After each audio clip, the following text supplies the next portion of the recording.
Este lugar siempre tuvo algo de mágico, de lugar alejado del resto de la ciudad. Aunque estaba en medio, era como si fuera de otro mundo. Tenía un umbral físico, esa pequeña depresión que te hace descender hacia la calle y luego te hace salir. Para algunos era una simple cuestecilla, ni siquiera llegar a cuesta. Para mí bajar ese umbral me hacía entrar a un mundo mágico. Era como un límite. A la calle San Juan había que descender. Era como entrar en el paraíso perdido de Shangri-La.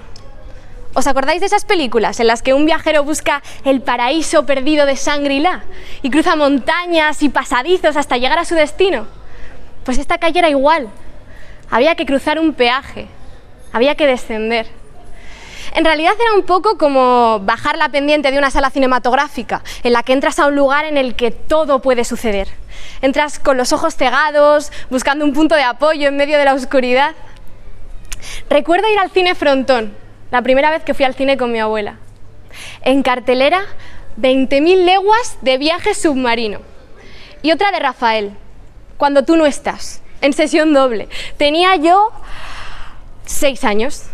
Y recuerdo que bajamos con la película ya empezada, dando trompicones, perdiendo el equilibrio en medio de la oscuridad, yo agarrado entre el brazo de mi abuela y los radiadores de calefacción del cine. Y era la misma sensación, bajar y entrar a un lugar imaginario. Y recuerdo entrar de la mano de mi abuela, tanto a la calle San Juan como al cine, porque en eso también era como el paraíso perdido de Shangri-La. Había que entrar acompañado por un guía sabio. Cuando salía de la calle San Juan, no giraba a la izquierda o la derecha, cruzaba directamente hacia la glorieta. Sí, pensaréis que era un gesto tonto y algo peligroso, pero es que no podía girar a la izquierda o la derecha y volver a la simple realidad de una calle. La glorieta era otro mundo mágico. Los árboles, el viejo instituto, pero sobre todo allí se celebraba la fiesta de la flor y la planta. Recuerdo aquellas casetas que eran como escenografías de invernadero, como pequeños teatros. Recuerdo que en las casetas estaban las tiendas de flores de Logroño y también estaban algunas de fuera, algunas de muy lejos. Y se hacían instalaciones de madera, instalaciones de alambre, había puentes, cascadas artificiales por las que caía el agua. Eran como bosques, eran como instalaciones artísticas. Recuerdo salir de la calle San Juan y encontrarme de frente el trópico. Siempre he tenido la sensación de vivir entre dos mundos, como un extrañamiento. Quizás porque nosotros fuimos la primera generación que no nacimos en casa, que nacimos en un lugar extraño, en el Hospital San Millán. Media vida la pasé en la calle Colón, la otra media en la calle San Juan y la otra en la calle Hermanos Moroy, donde mis tías tenían una tienda. 3 mundos completamente diferentes. Esta calle está siempre en la mitad de mi vida. Y después, cuando me fui a estudiar interno, lejos de Logroño, durante 3 años añorando esta calle. A veces en las tardes imaginaba cómo sería mi regreso a la ciudad, por dónde caminaría hasta llegar a casa de mi abuela, lo dibujaba y todo. Primero me bajaría del autobús frente al reloj Olerón, cruzaría por Muro de la Mata, entraría por Hermanos Moroy y luego por Ollerías, que es esta calle. Otras veces bajaba por Sagasta o giraba en la esquina de la San Juan donde estaban los navarros. Cuando volví a Logroño, 3 años después, volví a sentir otra vez como ese extrañamiento. Era de aquí, pero también era de otros sitios. El único sitio que sentía como mi casa era esta calle. Esta calle es, y sobre todo antes, un espinazo invisible que unía la ciudad. Una entrada o camino desde la calle Portales al Espolón, 2 lugares fundamentales. Una arteria que unía muchas cosas. Y en medio de ese punto, la casa de mi abuela. Pero la calle San Juan también tenía otras cosas. Los gremios, los sonidos, las personas que vivían en ella y la transitaban. Todo era distinto. Tal vez más humilde, pero más especial. La casa de mi abuela para mí era un lugar de fantasía e imaginación. Ir a su casa era entrar a un nuevo mundo y quedarme a dormir, bueno, quedarme a dormir para mí era abrir la ventana a un sinfín de posibilidades. Y eso fue así desde los 9 años hasta los 20 y tantos. Ya siendo mayores, empezamos a ir todos los primos los sábados a comer a casa de mi abuela. Comíamos todos en una mesa camilla, todos súper apretados. Y recuerdo que antes de subir a comer tomé mis primeros vermús en esta calle. Lugares como el Duaso, Ollerías, La Chistera, siempre se conservarán en mi memoria. Ahora que lo pienso, con mi padre y con mi madre, nunca me tomé un vermú. Por las tardes en casa de mi abuela, cuando terminábamos de comer los sábados, siempre abríamos una botella de moscatel y celebrábamos un montón de cosas, importantes o tonterías. Celebramos, por ejemplo, que Marco encontró a su madre, o las hazañas de Mazinger Z, o la vuelta al mundo de Willy Fogg. La casa de mi abuela siempre fue el lugar de las comedias. Desde pequeños recuerdo que hacíamos teatritos, en el salón o en el pasillo, nos daba igual. Nosotros colgábamos un telón y hacíamos representaciones hasta el final de la tarde, cuando empezaba Viaje al fondo del mar. Entonces nos íbamos corriendo al televisor, nos sentábamos y veíamos aquella serie. Recuerdo que algunos capítulos los veíamos detrás del sofá porque nos aterraban los monstruos y los sonidos que amenazaban al capitán Nelson y su tripulación. Recuerdo también las sesiones de la tarde, de las 4 de la tarde, de cine. Siempre que no hubiese rugby o regatas de Oxford contra Cambridge, claro. También recuerdo Estudio 1, que a veces veía hasta emisiones de 2 rombos que en mi casa no me dejaban ver, excepto una. Recuerdo que fue Las Brujas de Salem, una versión genial para Estudio 1, pero recuerdo que me mandaron a mi cuarto y la escuché entera desde la habitación. Tenía yo, pues, no sé, unos 14 años. Y recuerdo también Historias para no dormir. Todos los viernes por la noche era del catálogo de cosas que mi abuela me dejaba ver. Era un poco como un juego, ¿no? De, abuela, ¿me dejas o no me dejas ver esto? Vale, pero no se lo digas a tu padre y a tu madre. Recuerdo un capítulo que se llamaba Pata de mono. Y todavía tiemblo, os lo juro, lo vi hace poco y a día de hoy me produce un miedo atávico. Y luego había otro que se llamaba Gato Negro o algo así. Mi abuela, por las noches, después de cenar, siempre leía el periódico del día. Fuera cual fuera, ella llamaba a todos los periódicos Las Riojas. Ella a las 12 de la noche se ponía a leer su Rioja. Y nosotros, mientras, veíamos la tele hasta que se terminaba, porque antes se terminaba la tele, con el programa Oración y Cierre.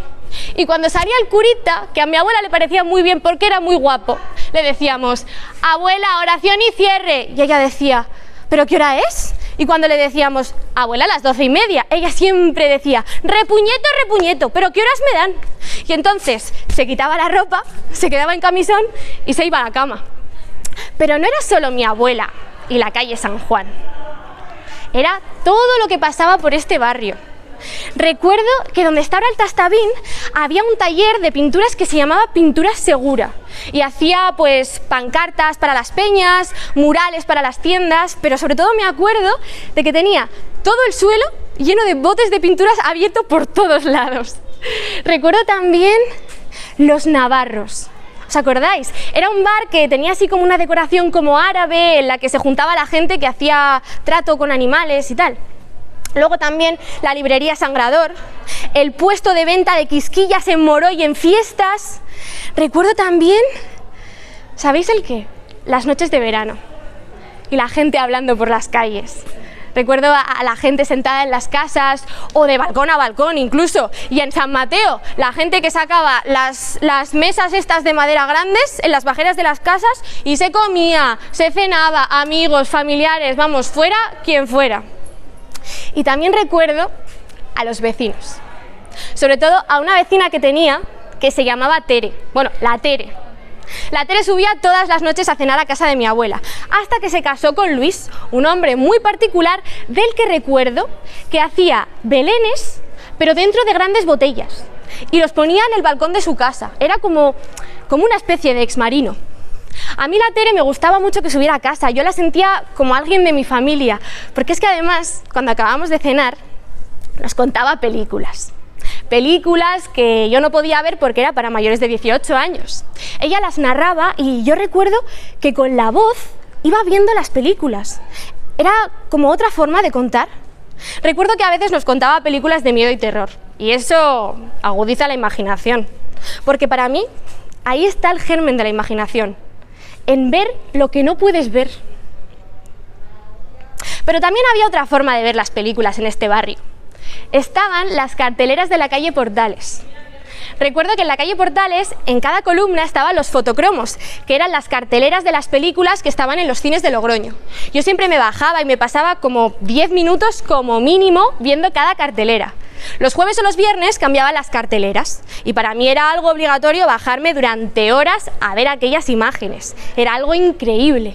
Y también recuerdo que justo delante, en la redonda, estaban las fichas de censura. No sé si os acordáis de las fichas de censura, pero es que las películas estaban clasificadas por números.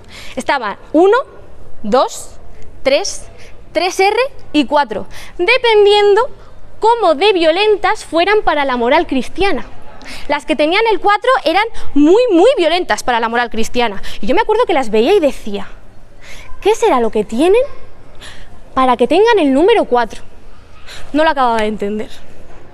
La hermana de la Tere, de la vecina, era sastra y solía bajar a su casa a comer galletitas saladas, porque las galletitas saladas en aquella época era algo rarísimo. Y también a que me pusiera el LP de West Side Story. Había una canción en particular que era la de María, María, María, que me encantaba, la escuchaba una y otra vez y otra vez y otra vez. Y luego cuando mis padres venían a recogerme a las 8 para ir a misa de 8 a la Redonda, recuerdo que lo que más me encantaba eran las pinturas de las paredes.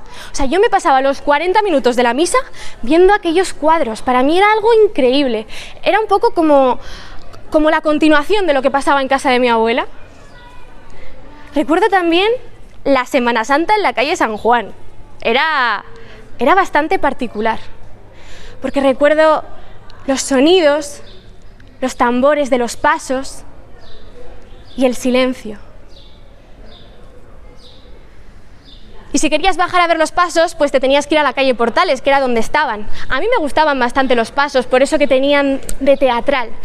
Pero lo que más me gustaba de todo era bajar con mi tía y mi abuela a ver los monumentos. ¿Sabéis lo que son los monumentos? Ya no se ponen. Los monumentos eran como recreaciones que se hacían de la última cena. Construían las mesas, los platos de barro. De hecho, ponían hasta animales, que yo me acuerdo de ver algún cordero que otro bastante pasado de fecha. También ponían las telas de los trajes de los... ¿Cómo se llamaban? De los apóstoles de Jesús. Y bueno, era una puesta en escena increíble. Era como más o menos lujosa, más o menos teatral, muy iluminadas. Pero la Semana Santa tenía también esa parte oscura. La Semana Santa tenía un halo de misticismo y oscuridad que, ojito con él. Recuerdo perfectamente un paso que era el paso del flagelamiento de Santa Teresita. Recuerdo que me dijo mi padre, fíjate bien en el hombre que está flagelando a Cristo. Fíjate en su cara. Es el escultor Ochoa. A mí me impactó muchísimo que el propio escultor, el autor de la talla, fuera el que llevaba el látigo. Pero lo que más recuerdo de aquella época era las películas en blanco y negro de la televisión en casa de mi abuela y las películas también en el salón de actos de Maristas. Recuerdo una en concreto que se llamaba La túnica sagrada o algo así. Y Quo Vadis. Recuerdo verla en el salón de actos de las Adoratrices, que era donde estudiaba mi hermana. El miedo del cine es similar al miedo del niño, al miedo de la Semana Santa. Es un miedo en el que te sientes resguardado, es un miedo acompañado, no es igual que el miedo del adulto, que es solitario. El cine y el teatro, pues lo aprendí gracias a mi abuela y a mi tía. Todas estas referencias, pues al final entraron dentro de mi imaginario para crear personajes, lugares, escenas. Mi abuela me dejaba ver la tele y mi tía a veces me hacía pues ciertos favores, por así decirlo. A ver, me explico. Había películas que eran para mayores de 18 años, pero debajo ponía "y menores acompañados". Y mi tía pues siempre me hacía el favor de llevarme al cine y para mí eso era un mundo increíble. De hecho, recuerdo un cine en Logroño que se llamaba el Cine Diana. No sé si os acordáis. ¿Os acordáis? El Cine Diana era muy particular porque es que al lado de la pantalla tenía un reloj. ¿Dónde se ha visto un cine que tenga un reloj al lado de la pantalla? Yo jamás en mi vida he visto otra cosa, pero es que realmente era como un poco la luna. Y ahora que lo pienso, pues a lo mejor me molestaba, pero en aquel momento era algo mágico. Y recuerdo ir al Cine Diana la primera vez con mi madre a ver La Vuelta al Mundo en 80 días. Recuerdo perfectamente que vi toda la película a través del reloj. Tenía un ojo en la pantalla y el otro ojo en el reloj. Y era curioso porque en la película iban a contrarreloj de la ficción y a contrarreloj del reloj. Cuando volví a estudiar, lejos de Logroño, volví con una sensación como extraña, como de que la ciudad era diferente y la gente también. No había hecho como esos contactos que se hacen a una edad temprana. ¿Sabéis dónde los hice? En catequesis. Y diréis, qué raro en catequesis. Pues no era tan raro, porque la catequesis era uno de los pocos sitios donde podían estar ambos sexos. Y recuerdo pues que para mí era la libertad. Era las excursiones, la gente, los juegos. Allí encontré un lugar. Es verdad que en Logroño había muchas clases sociales y muy marcadas.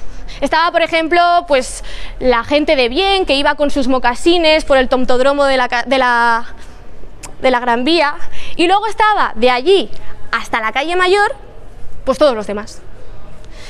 Y esas clases sociales se diferenciaban mucho. De hecho, por ejemplo, en los veranos, en la piscina, era muy claro, ¿no? Las piscinas privadas, que eran Cantabria, Hípica o Berceo, donde estaban las personas separadas por sexos, y luego estaban las piscinas públicas, donde estábamos todas las demás. Y es verdad que ese bullir de gente, esa sensación de intercambio, es como que se ha perdido, y es una pena. Recuerdo también las tardes de verano asomada como a la ventana de casa de mi abuela, viendo a la gente pasar y esperando a que llegara mi tía para llevarme al río Ebro a bañarme. Me encantaba bañarme en el río. Creo que bañarse en el río es una experiencia que todo niño debería hacer. Las piedras, los peces, las algas creciendo, el agua helada, la corriente, es algo que te cambia.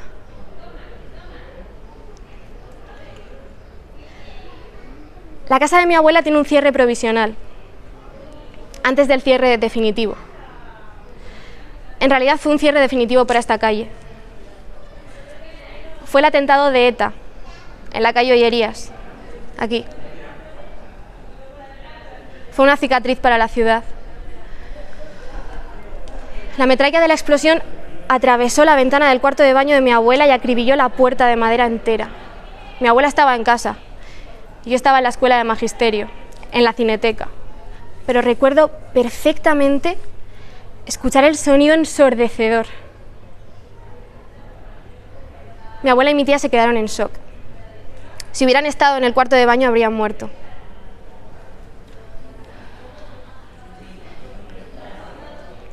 Y desde entonces la metralla siempre estuvo aquí. Desde entonces se acabó una especie de inocencia. Seguíamos viniendo, pero fue como una especie de telón.